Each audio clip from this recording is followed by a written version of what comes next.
जून 2026 की सुबह करीब 8 बजे पूजा कॉलोनी में रहने वाली एक 35 वर्ष महिला अपने 3 बच्चों को लेकर घर से बाहर निकलती है। उसने पहले से एक कैब बुक कर रखी थी। तीनों बच्चे गाड़ी में बैठ जाते हैं, लेकिन तभी महिला कहती है कि उसे घर से एक जरूरी सामान लेना है और वह 2 मिनट में वापस आ जाएगी। करीब 10 मिनट बीत जाते हैं, लेकिन महिला वापस नहीं आती। इंतजार करते करते उसकी 13 साल की बेटी कैब से उतरती है और अपनी माँ को ढूंढने निकल पड़ती है। पहले वह अपने घर जाती है, लेकिन वहां कोई नहीं मिलता। इसके बाद वह पास ही रहने वाले 28 वर्ष से जाकिर अली के कमरे तक पहुंचती है। दरवाजा अंदर से बंद था। बच्ची कई बार अपनी मां को आवाज देती है, लेकिन अंदर से कोई जवाब नहीं आता। जब वह दरवाजे के दरार से अंदर झांकती है तो उसके सामने एक ऐसा दृश्य था जिसे देखकर वह घबरा जाती है। कमरे के अंदर जाकिर अली मृत पड़े थे। कुछ ही देर में आसपास के लोग इकट्ठा हो जाते हैं। शुरुआती तौर पर मामला आत्महत्या जैसा दिखाई देता है, लेकिन अगले दिन आई पोस्टमार्टम रिपोर्ट में सामने आए तथ्यों के बाद जांच की दिशा पूरी तरह बदल जाती है। यहीं से शुरू होती है इस पूरे केस की असली कहानी। जाकिर अली मूल रूप से रामपुर जिले का रहने वाला था। वह गाजियाबाद में राजमिस्त्री का काम करता था, जबकि उसका परिवार गांव में रहता था। उसी कॉलोनी में एक किरण नाम की एक महिला भी अपने बच्चों के साथ किराए पर रहती थी। आखिर जाकिर और किरण एक दूसरे को कैसे जानते थे और 23 जून की सुबह ऐसा क्या हुआ कि यह मामला पूरा गाजियाबाद में चर्चा का विषय बन गया। आइए शुरुआत से पूरी कहानी समझते हैं। जाकिर अली मूल रूप से उत्तर प्रदेश के रामपुर जिले का रहने वाला था। वह पैसे से राजमिस्त्री था और काम की वजह से पिछले कई सालों से गाजियाबाद में रह रहा था। उसकी पत्नी और बच्चे गांव में रहते थे, जबकि वह अकेले किराए के कमरे में रहता था। दूसरी तरफ उसी कॉलोनी में किरण नाम की महिला भी अपने 3 बच्चों के साथ किराए पर रहती थी। उसका पति अलग जगह मजदूरी करता था। शुरुआत में दोनों से पड़ोसी थे, लेकिन समय के साथ बातचीत बढ़ी और दोनों एक दूसरे के करीब आ गए। रिपोर्ट्स के मुताबिक दोनों के बीच काफी समय से संबंध रहे, लेकिन कुछ महीनों बाद उनके रिश्ते में तनाव आना शुरू हो गया। बताया जाता है कि किरण अपने पति के पास वापस जाना चाहती थी, जबकि जाकिर इस रिश्ते को खत्म करना नहीं चाहता था। इसी बात को लेकर दोनों के बीच बहुत ज्यादा बहस हुई। 23 जून 2026 की सुबह जब जाकिर की मौत की खबर सामने आई तो शुरुआत में लोगों ने इसे आत्महत्या माना, लेकिन अगले दिन पोस्टमार्टम रिपोर्ट ने पूरी तस्वीर बदल दी। रिपोर्ट्स में सामने आया कि जाकिर के सिर पर चोट के निशान थे और मौत गला दबाने से हुई थी। यानी मामला आत्महत्या का नहीं बल्कि हत्या का था। यहीं से जांच का फोकस पूरी तरह बदल गया।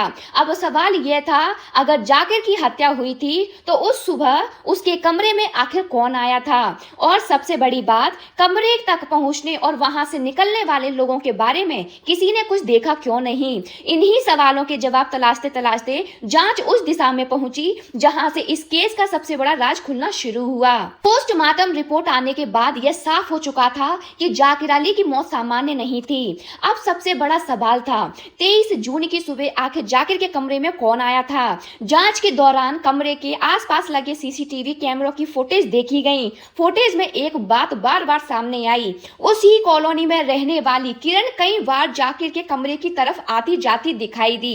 कुछ देर बाद उसकी 13 साल की बेटी भी उसी कमरे की बाहर दिखाई दी। यहीं से जांच का रुख पूरी तरह बदल गया।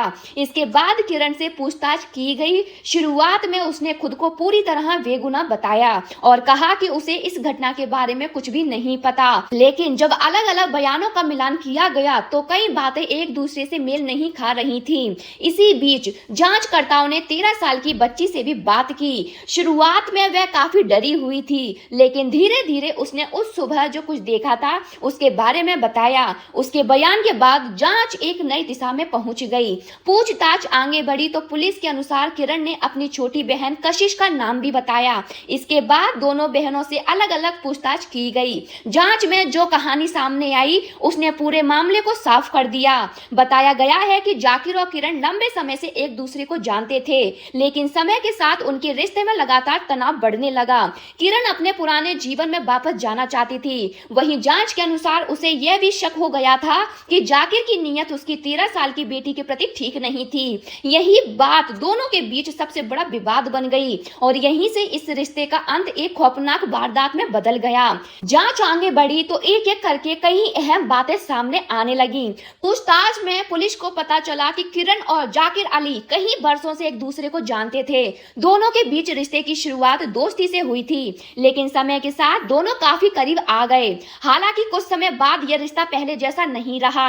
बताया गया है कि किरण अपने पति के पास वापस जाना चाहती थी, लेकिन जाकिर इस रिश्ते को खत्म करने के लिए तैयार नहीं था। इसी बात को लेकर दोनों के बीच अक्सर विवाद होने लगा। जांच के दौरान यह भी सामने आया कि किरण को शक था कि जाकिर की नीयत उसकी 13 वर्षीय बेटी को लेकर ठीक नहीं है। इसी वजह से उसने उससे हमेशा के लिए पीछा छुड़ाने का फैसला किया। जांच एजेंसियों के मुताबिक इस योजना में किरण की छोटी बहन कशिश भी शामिल थी।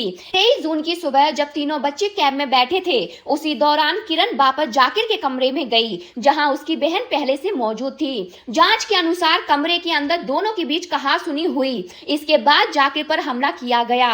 बाद में उसकी गला दबाकर हत्या कर दी गई। हत्या के बाद घटना स्थान को इस तरह दिखाने की कोशिश की गई।